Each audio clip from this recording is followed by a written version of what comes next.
So, without further ado, how many have, this is our 12, 13? This is our 13th.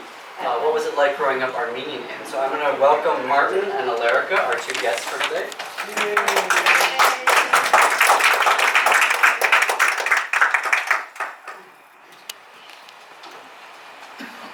And first, would you like to introduce yourselves?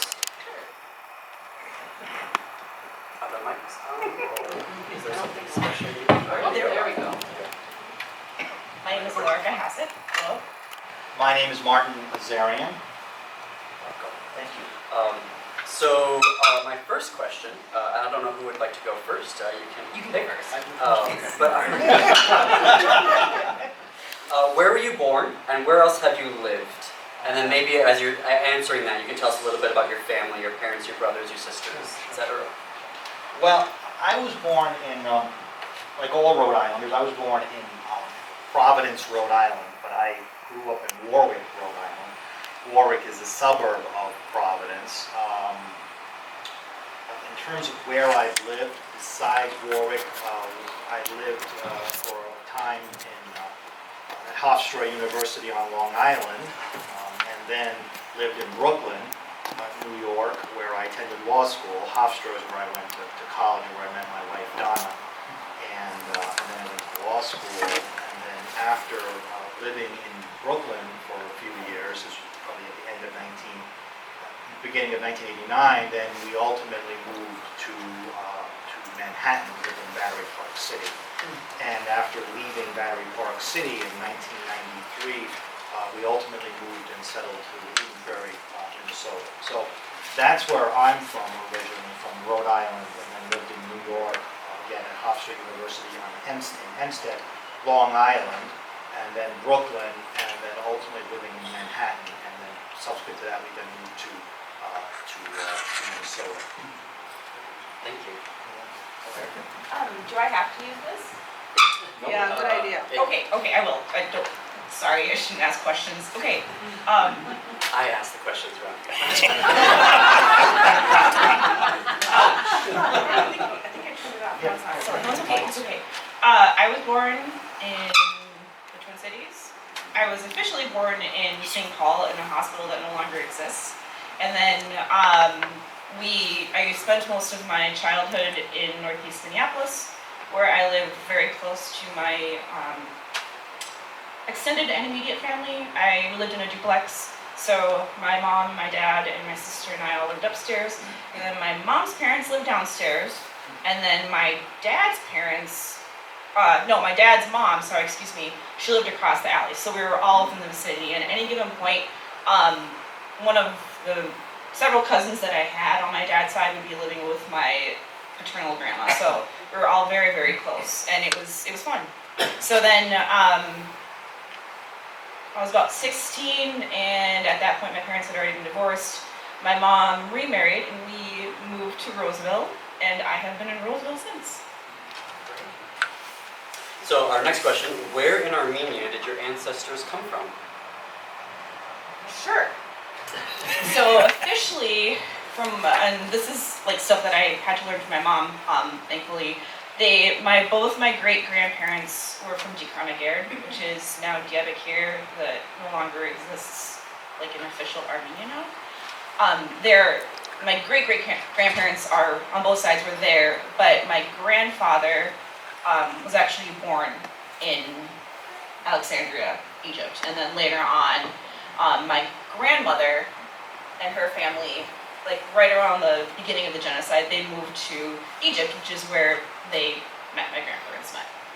And I think from what I understood, we're not entirely sure why, because my great-grandparents moved to Egypt way before the official genocide, and we think it was kind of during the massacres of the late 1800s. They kind of moved there, so my grandfather was actually born in Egypt.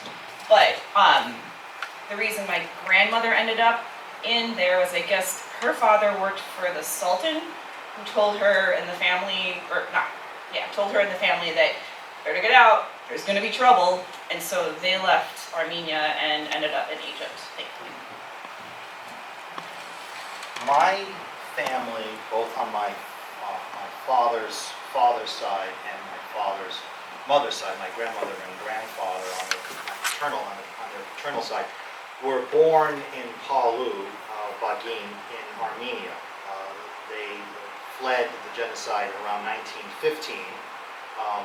They both, as far as I can tell, my grandmother ultimately escaped the genocide and fled to Lebanon, Beirut, and then ultimately traveled to Marseille, France, and then from there traveled to where she thought she was going to go, which was the United States, but never quite made it to the United States. This would have been after the First World War, around 1922, 1923. My grandmother ultimately settled in Cuba, where there was a large Armenian population and where she ultimately met my paternal grandfather, Sarkis Azarian. So my grandmother and grandfather both came from the same town, Palu. They emigrated ostensibly separately and then ultimately resided and found each other in what is today Havana, Cuba. And then in 1946, my father, having been born, I believe, in 1928, 1929, my father ultimately emigrated to the United States. And then when he did that, settled in Rhode Island, returned to Cuba, ultimately bringing the rest of his family, or our family, or my family, to the United States. So that's the history of my family on my father's side. So ultimately residing in Providence, Rhode Island, and that's ultimately where I was born. But they had fled the genocide in 1915, and ultimately, I don't know how my grandmother did this, because all she spoke was Armenian. She managed to emigrate ultimately to Cuba. Who would have thought there was a large Armenian population in Cuba? It's important to remember that she could not emigrate to the United States in 1922 because at that time America was not permitting individuals to emigrate from anywhere other than, I think, from Northern Europe. So the plan was ultimately that she would settle in Cuba, and at the first opportunity, she would then move to the United States. She had to wait until the end of the Second World War. My entire family had to wait until the end of the Second World War. But as soon as the war ended in '46, my family began to emigrate to the United States. So next question. Have you learned anything interesting or unique about that area where your ancestors came from and or your ancestors? Yes, please. My grandmother really didn't talk about Palu at all, and she didn't really talk about Armenia that much.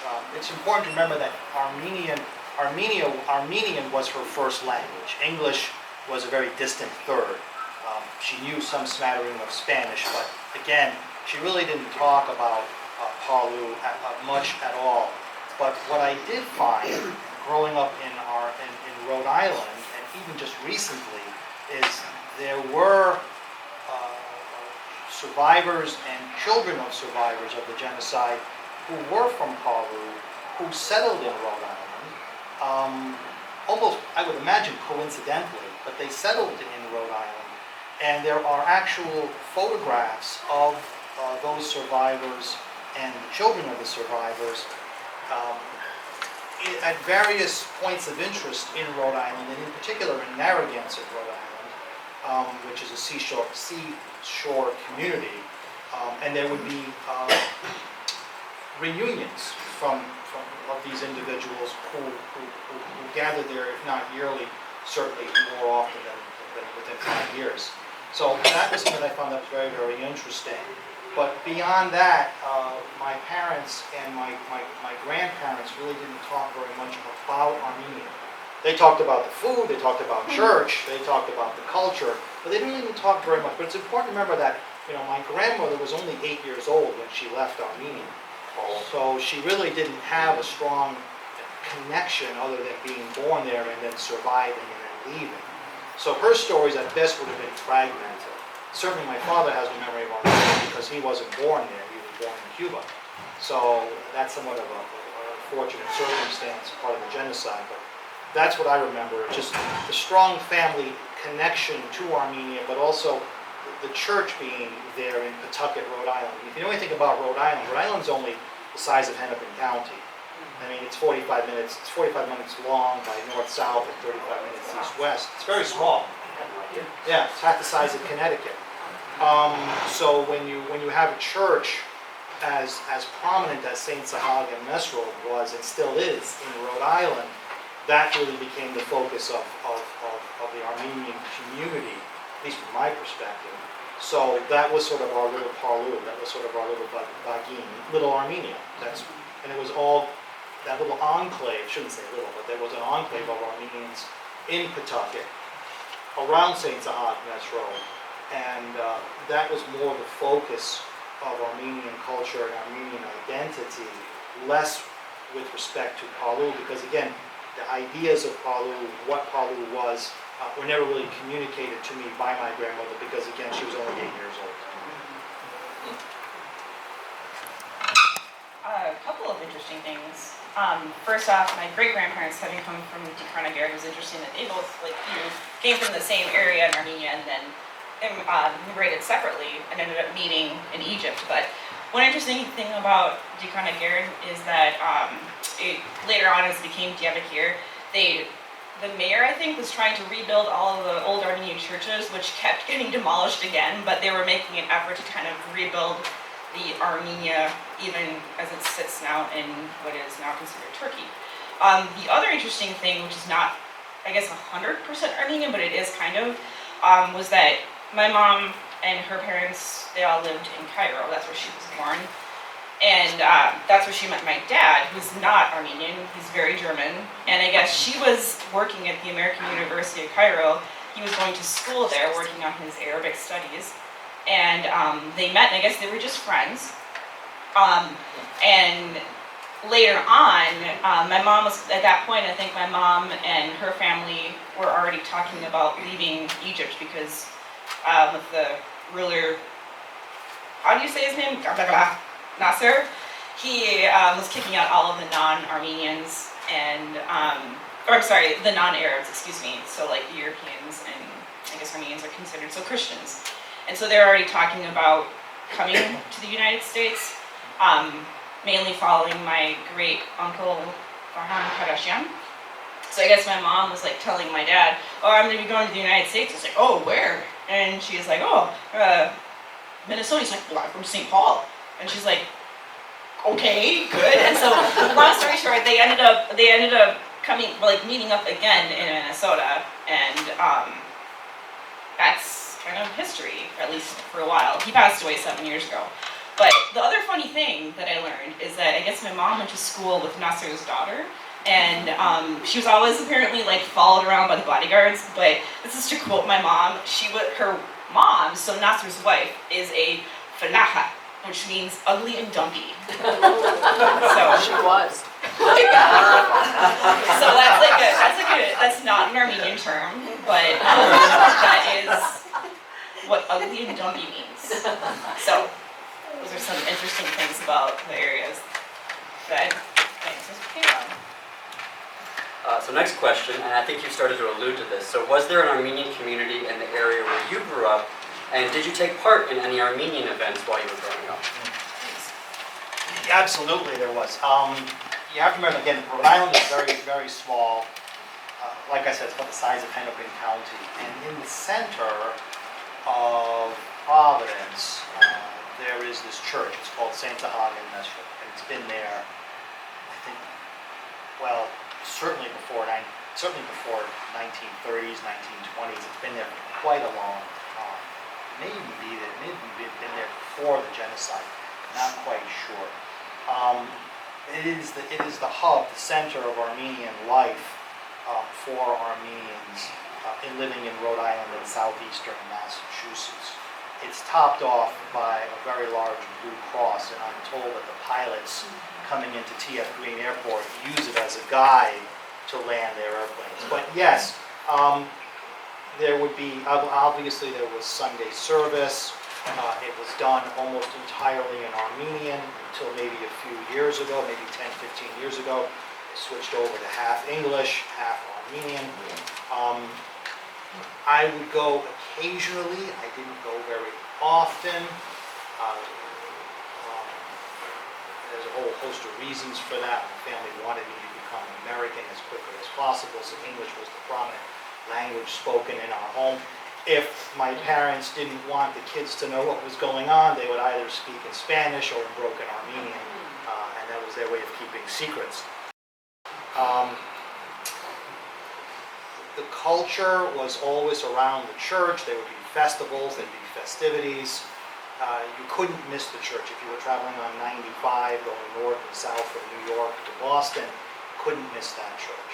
It was sort of the 35W. Imagine traveling north on 35W or 35E, and every day you saw this church with the pointed top, and then you would see the blue cross. It just spoke to you. It was always there. It's something I always remembered as a child growing up, is there's that blue cross. In terms of culture, again, the church was it. There wasn't an ACOM as we have here. If there was any cultural organization, it was subsumed by the church. The priest spoke for the community.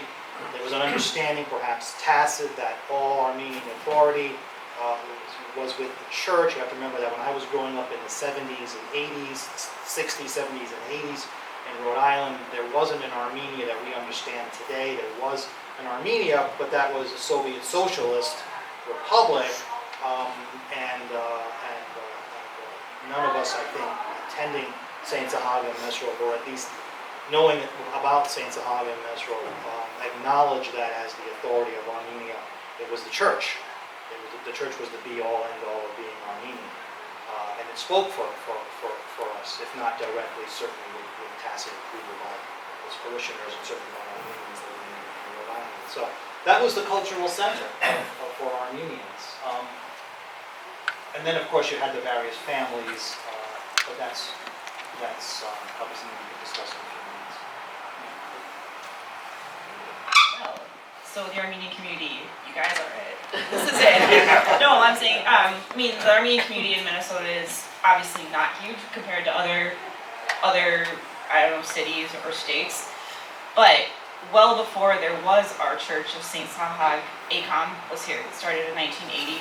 And so we had, obviously, the events like we have now, the picnics, the Festival of Nations is a big one. The dance group started too, well before I think I was born, or right around the time. But we used to, because there was no church at the time, we used to import a priest, and at that time it was, well, is now Archbishop Prajag, but that's when he was Higher Prajag, and he was just a priest. So he would come, and I don't know, it was like how often would the masses be? Like every 6 months or every year or something like that.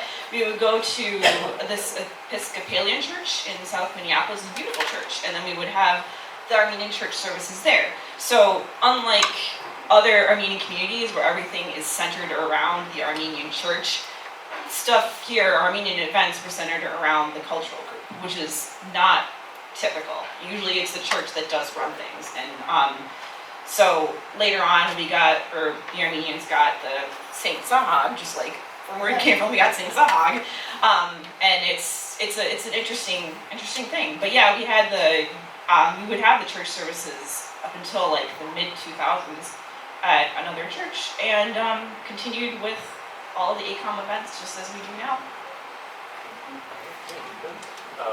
Our next question, what schools did you attend, and more importantly, were they Armenian schools? Yes. What schools did I attend? I did not go to Armenian schools. But I did do some language training in New York City with LARP in the diocese, which was interesting. I got to hang out with Archbishop Prajag. I think he remembered me. And then there was a lady there, Silva Stepanian or something like that. She was a very interesting lady. It was this program where we were learning a language. It was like in the language immersion thing. There were just a couple of girls and a couple of women that were there. And it was interesting. It's interestingly enough before 9/11, so I got to see the towers right before they went down. But as far as schooling here, I went to Catholic schools. So grade school and high school were both Catholic. My grade school was Immaculate Conception in Columbia Heights. And funny enough, my mom went to a school in Egypt called Immaculate Conception. Interesting connection. And then then my high school was Totino Grace, and then for college I went to the University of Minnesota. So very American. I did not go to Armenian school. It was Armenian Sunday school. I think it was after service. I went once.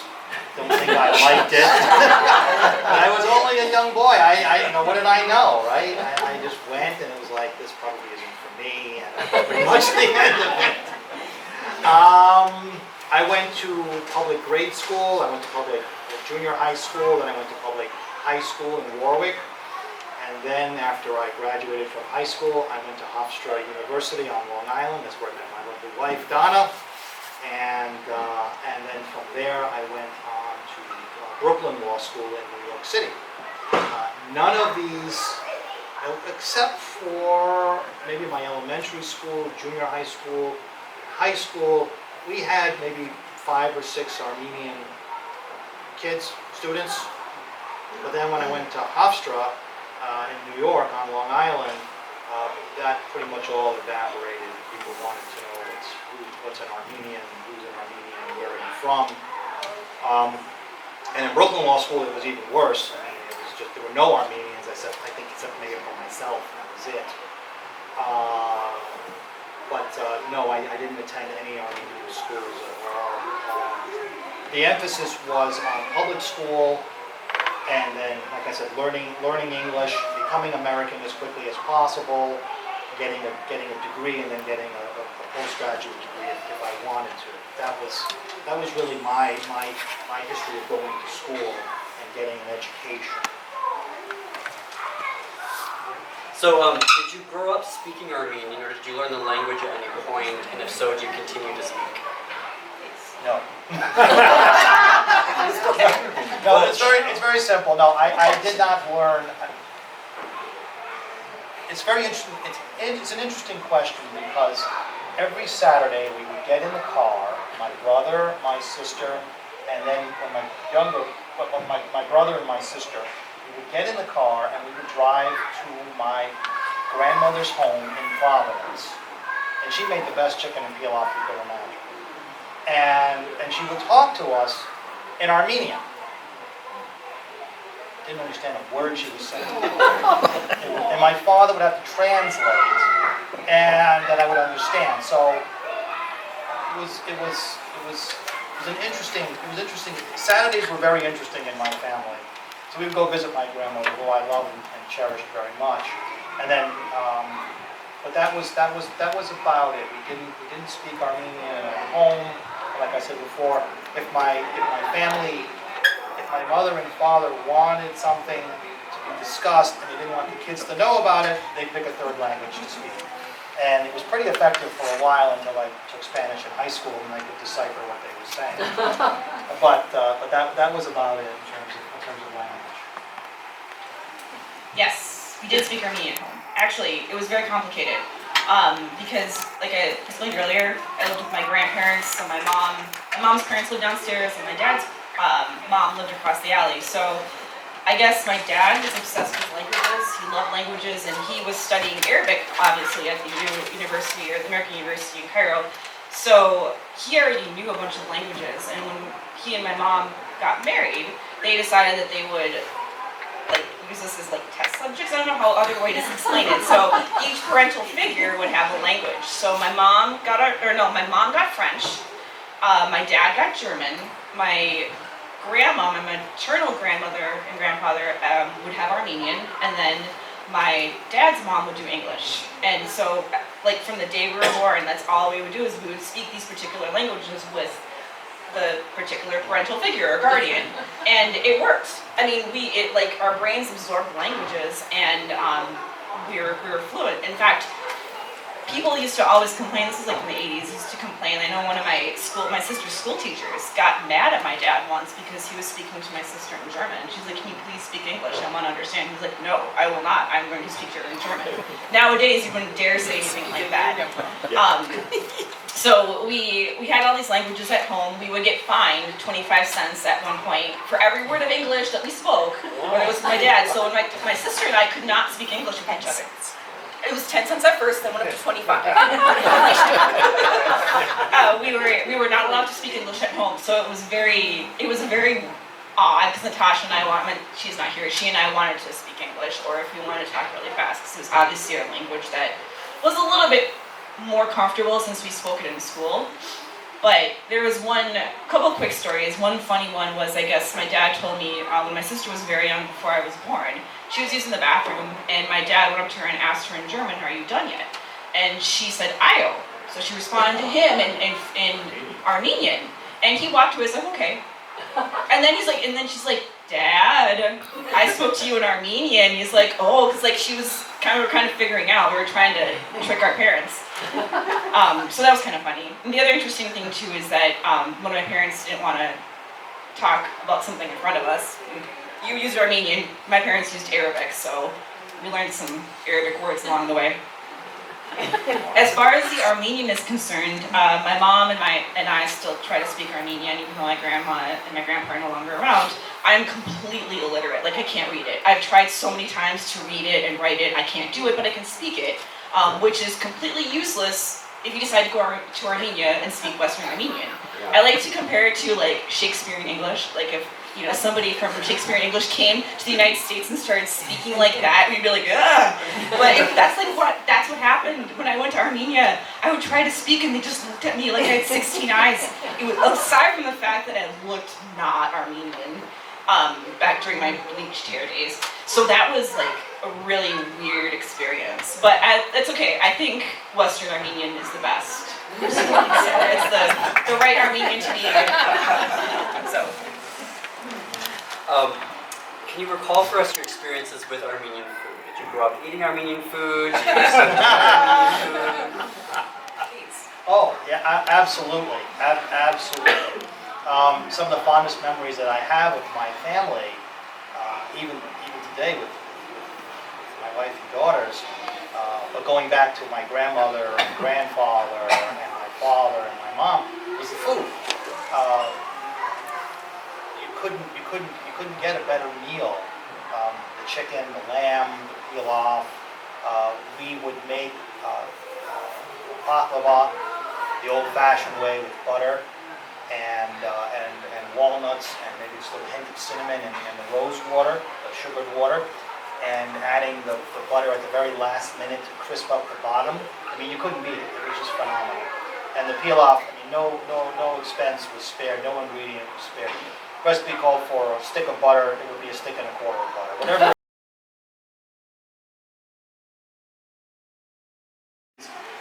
Rhode Island was overwhelmingly, and still is today, overwhelmingly Irish and Italian, with a growing Portuguese population.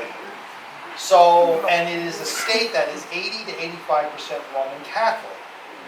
So, and I remember going to school, elementary, and then junior high, and then high school, and my Catholic friends would go off to catechism, or they'd go off to church or whatever church function, because there was a Roman Catholic church practically on not on every block, but certainly within a stone's throw. There's a lot of them. We only had one church, right? That was it. And so I very much felt like an island. I also felt very special too, because there was only 5 or 6 of us at the schools that I went to. So it gave me a sense of uniqueness, but also a sense of very much being somewhat of an outsider too. So it was sort of this back and forth. And to this day, I still feel the same way about. I have a great deal of respect for the Roman Catholic Church, but I also still cling to, and I clung to then and still now, to my Armenian roots, and it's very hard to break away from that. But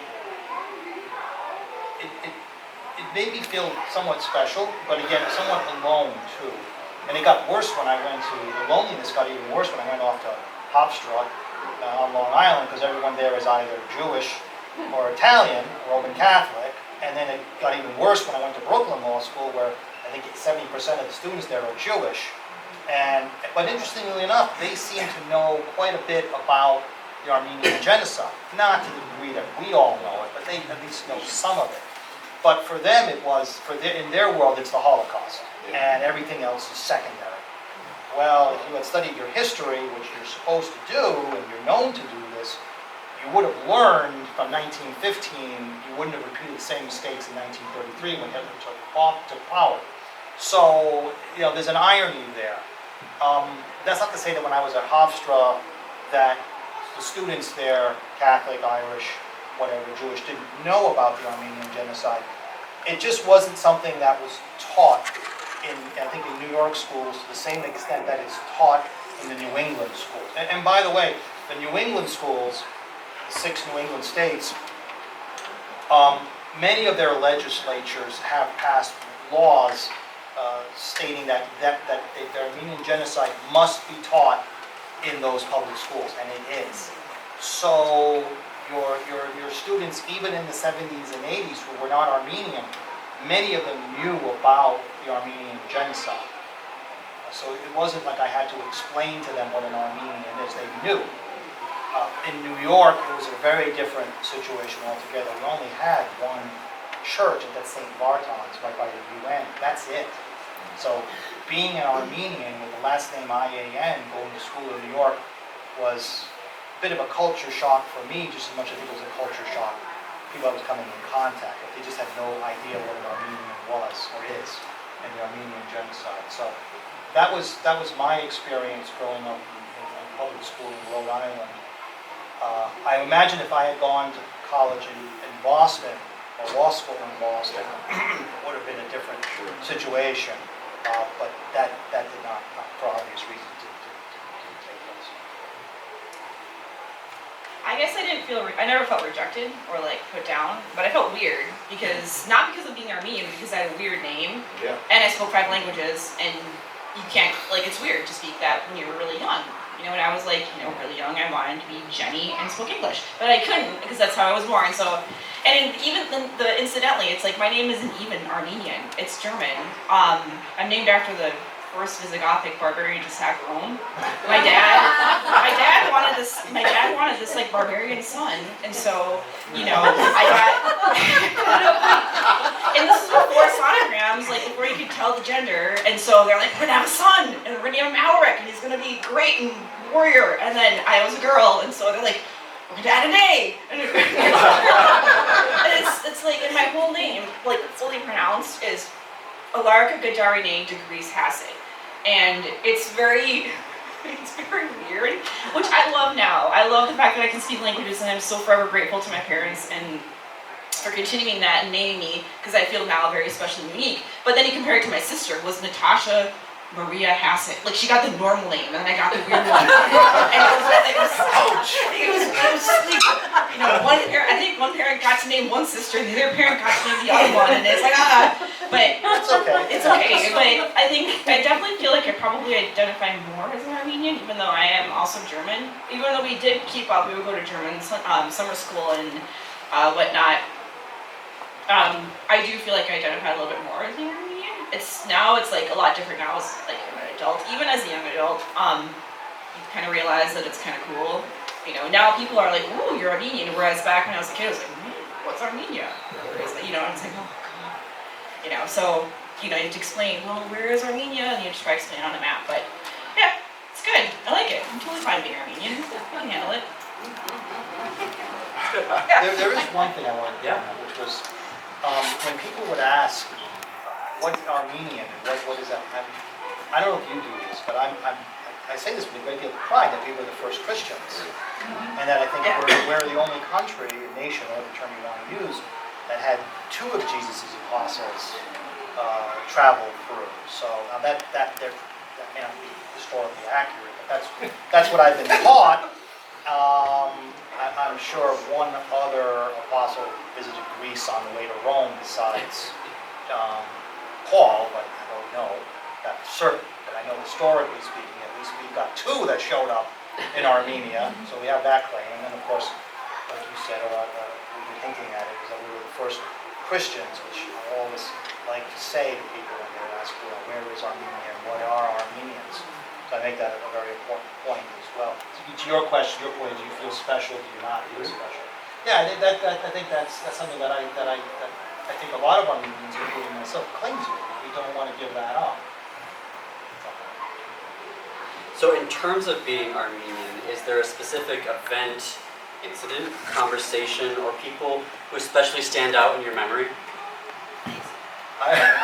Donna's grandma, who I adored very much, we were just starting to date, and this must have been, what, 1983, 84?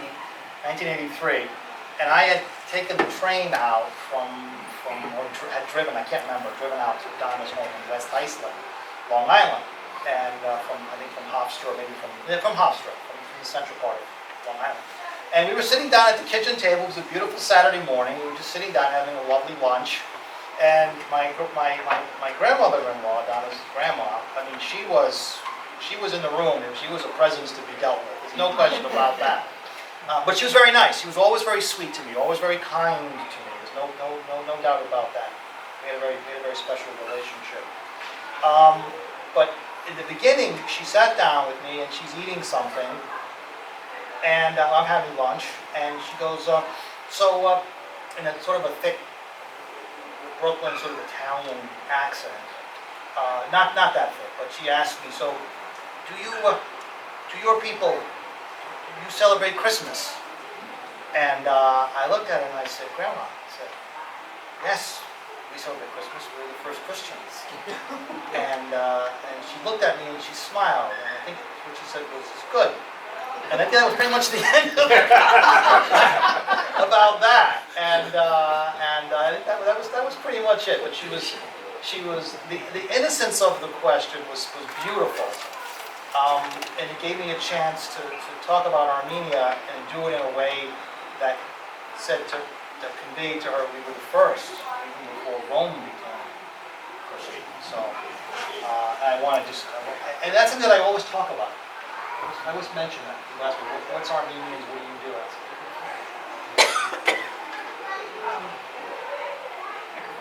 I guess probably one of the more specific conversations I had with somebody was, first of all, there were two priests actually that came to the St. Sahak Church before we actually had an in-house priest. One was Der Sahak. I don't know if any of you remember. He was really cool. I liked him a lot. He was actually one of the few priests that I felt really got the youth community together. Yeah. He liked the Doors, which was kind of cool. No Armenian priest likes the Doors. That's weird.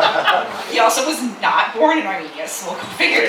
The other one that I really liked was Daria Praman. He's actually the priest. I don't know if he is still there over in Racine. The Armenia, is it Saint Mesro? What church is it? He retired. He retired. Well, it was Mesro. So we would, as the Armenian dance group, we would go perform at the Racine Festival, and so we got to know him quite well.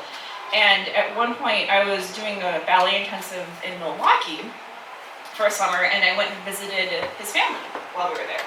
And the reason why this conversation is interesting is because it really points out how very black and white Armenians can be. And I am not trying to judge anybody or make anybody feel bad who is Armenian, but I'll get to the point in a second. So we were having dinner at his place, and I was going to the U, and Direct Prime asked me, he's like, oh, so what are you studying at the U? I was like, oh, I'm an art major. And he's like, what does your mom think about that? And I was like, whoa! And I actually said, she's actually very supportive. And I think the reason this conversation stuck out to me is because as Armenians, I don't know what it is, but you don't become an artist. You don't. You're either a doctor, or maybe a lawyer. But you are not an artist. Sorry.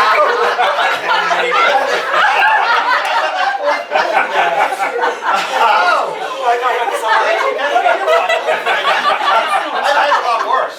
Okay. I heard a lot worse. I had variety. No, nothing. Like I said, no offense to anybody, but you're expected to be something that makes money. You're expected to marry an Armenian, and at one point, and I think what was great about my mom, raising us, was that she really kept Armenian identity, but still let us assimilate into culture.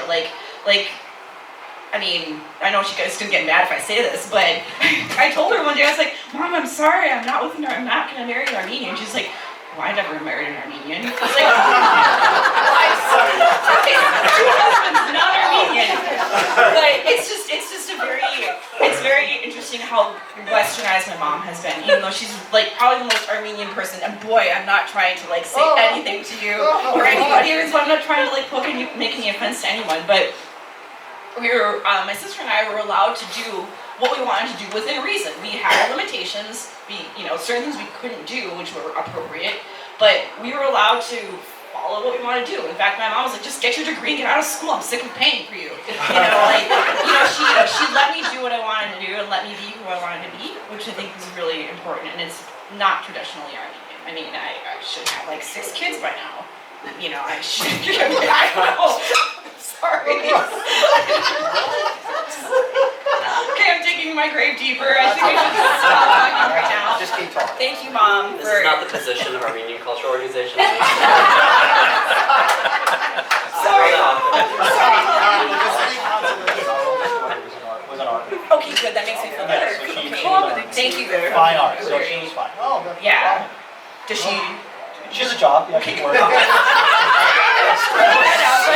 don't do anything. I studied French too, by the way, so it wasn't a complete failure in college. So I did study French, I did study art, and then I do nothing. Oh no, I interpret in French. And then this is like, I'm sure Daria Permiki knows about this. Like, I'm also a professional ballet dancer, so go figure on that. I am bringing in the money. Yeah. But it's like, again, that also speaks to how very understanding my mom is, to us. As long as we can like support ourselves and do what we can, and she doesn't have to worry, which she does. It's okay. Yeah. So thank you, Mom, and thanks for making this peanut butter and jelly sandwiches. That's being Armenian mother, you worry all the time. Okay, that is very Armenian. That is very, very Armenian. She calls a lot. She worries. It's okay.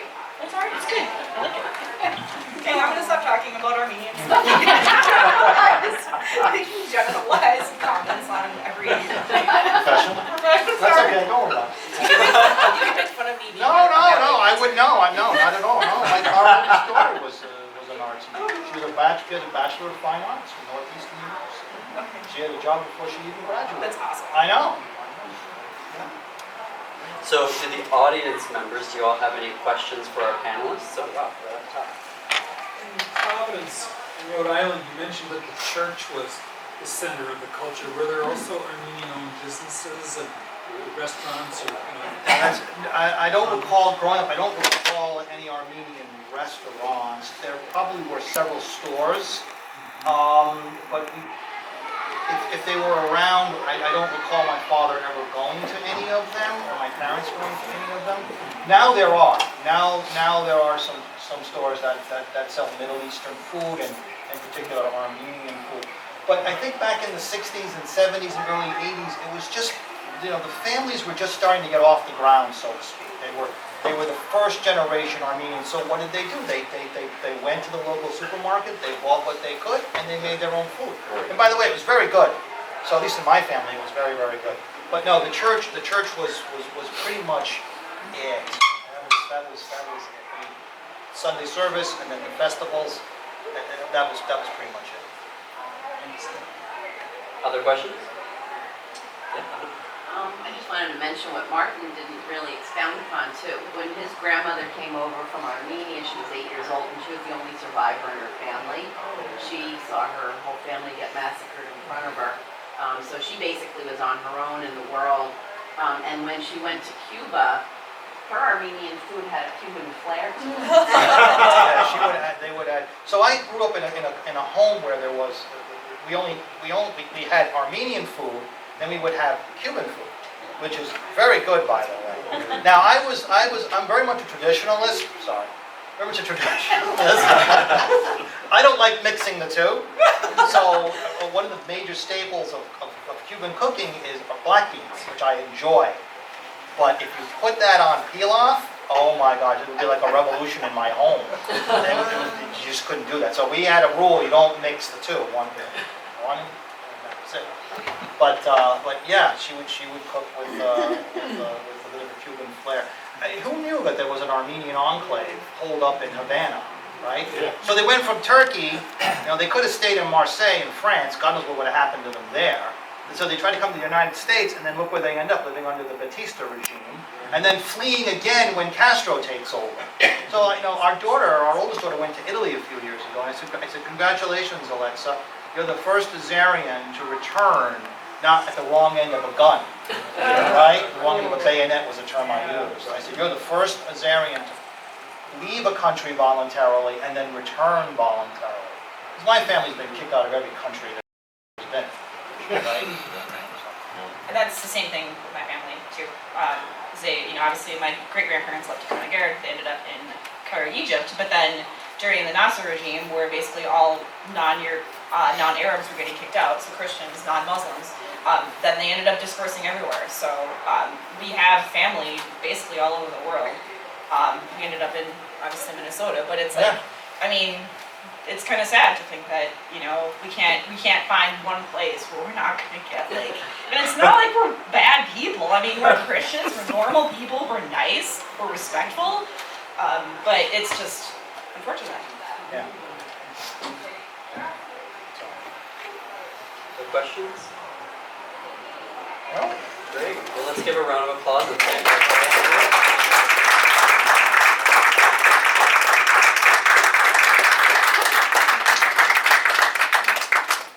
And we will see you on the 18th of April at the History Center. That's what it's called? History Center. Yes. you were on. Oh, please. We're Armenian. Eat. Thanks guys for coming. Thank you for coming.